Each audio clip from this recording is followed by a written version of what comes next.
My sister-in-law came back from a lavish 2-week trip to Hawaii and, mocking me, said, "I really enjoyed using your $120,000 for this lavish trip." I was shocked and quickly said, "That money belonged to my husband's boss. The police are now looking for it." Her face went pale. After returning from a week-long international trip, I was surprised when my sister-in-law, Megan, called me, sounding very pleased. She mentioned something about us saving $120,000. Confused, I tried to recall when I might have saved such a large amount. As a freelance jewelry designer, I do have a savings account for emergencies, but I don't keep big sums of money on hand, and my bank card was with me the entire time. No one else should have had access to withdraw that much from my account. Megan then told me she had taken the money from a drawer, saying, "You guys are doing well, so it's fine." This left me confused. Before I could ask more questions, she quickly thanked me and hinted at needing financial help in the future before hanging up. I was puzzled about the missing $120,000 until my husband, Jerry, came home and explained that it was all a misunderstanding. A month later, Megan started calling me repeatedly.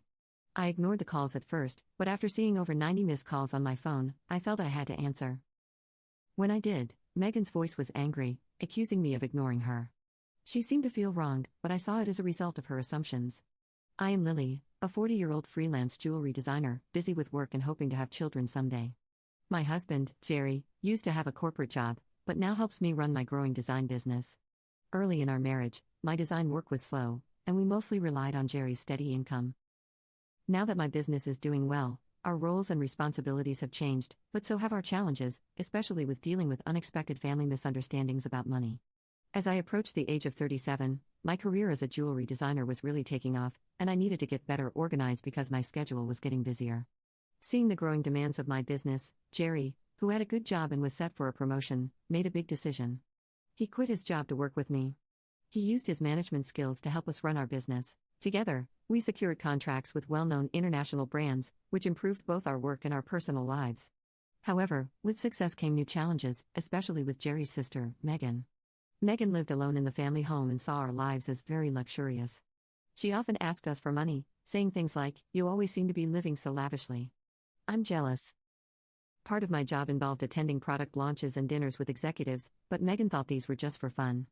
Her requests for money became more frequent and personal. For example, she once asked for money to throw a party for a friend. While it might seem like we could easily afford to help her, maintaining our business image was expensive and came with many obligations. We weren't living in luxury. These were necessary parts of our work. Megan, however, was envious and sarcastic, not understanding the true nature of our expenses. She would say things like, "Dressed up beautifully, eating at expensive places, I envy you." Despite my repeated refusals, Jerry, being her brother, would sometimes give in to her requests, thinking it was easier to keep her happy than to deal with the disruption it might cause. "If giving her a little money keeps her quiet, then it's worth it," he would say. But Megan's demands only grew. Recently, she asked for a new dress for an upcoming gathering. When Jerry suggested a more affordable option, she insisted it had to be something fancy and even wanted a matching bag. This left us feeling frustrated. To try and manage her frequent requests, Jerry had set up a credit card in Megan's name and asked her to use it for her expenses. At first, she overspent and was warned by Jerry. He asked her to let us know before making big purchases, but she continued to spend extravagantly. This pattern of constant financial demands left both Jerry and me feeling stressed as we tried to balance supporting family with keeping our business strong and sustainable. I found a beautiful ring and couldn't resist buying it, though I regret not telling Jerry first. Unfortunately, the bill was really high. If spending continues like this, maybe it's best to return the card. We simply can't afford these costs. The credit card was in Megan's name, but Jerry was the one managing and paying the bills. Megan seemed to misunderstand the purpose of the credit card, treating it as if there was no limit. She didn't realize that every purchase would eventually need to be paid for. And since the money wasn't coming directly from her, she kept using it freely. Seeing the need to control spending, Jerry decided to set a limit on her card. This led to Megan coming into our home one day, upset and complaining. "What the heck? I couldn't pay for my shopping the other day." "Why?" she asked. We explained that her excessive spending was straining our finances, which meant we had to lower her monthly limit. "It's still enough, right?" Jerry asked, trying to keep things peaceful. Megan protested, saying, "You two are still dressing up and going to fancy places. How is what I'm doing any different?" We tried to explain that these activities were part of our jobs, not just for fun, but Megan didn't see the difference. "If that's a job, then what I'm doing isn't any different. It's unfair that only you two get to have all the fun," she argued. While it's true that our work involves attending events in luxurious venues, these are professional obligations, not leisure. Despite her misunderstandings, setting a spending limit on Megan's credit card seemed to calm things down a bit. Occasionally, Megan would visit and complain to Jerry, but overall, life went on without major disruptions. As the end of the year approached, an exciting opportunity came up. A foreign brand manufacturer offered us a chance to expand our business by moving overseas. The idea thrilled me as it could elevate my status as a top-tier designer. Jerry, always supportive, was eager to take the leap. "It's a chance we have to take," he said. However, the idea of moving abroad brought a new concern: Megan. Given her past behavior, we worried she might want to come with us. While living internationally was appealing, the thought of dealing with Megan's demands in a new country was overwhelming. When we shared our plans to move overseas with Megan that weekend, she reacted exactly as we expected. "I want to come too," she said, thinking our move would be like a long vacation. Jerry tried to explain, "We're going there for work. It won't be as fun as you think," but Megan didn't believe him.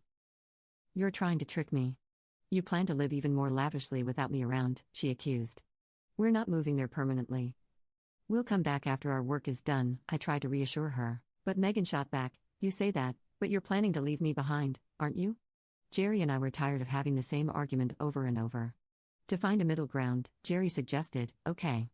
We can't take you with us, but how about we pay for a week-long trip for you instead?" Megan's mood brightened. "Really? Are you sure?" she asked. "We'll cover your flight and hotel, but you'll need to handle the rest," Jerry confirmed. She seemed happy with that, at least for the moment.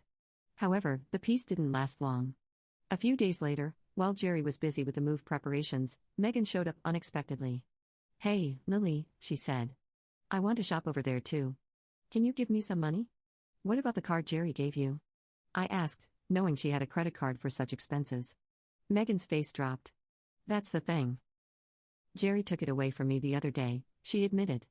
It seemed she had been spending too much, and Jerry, anticipating the challenges of managing money with different currency rates overseas, had taken the card away.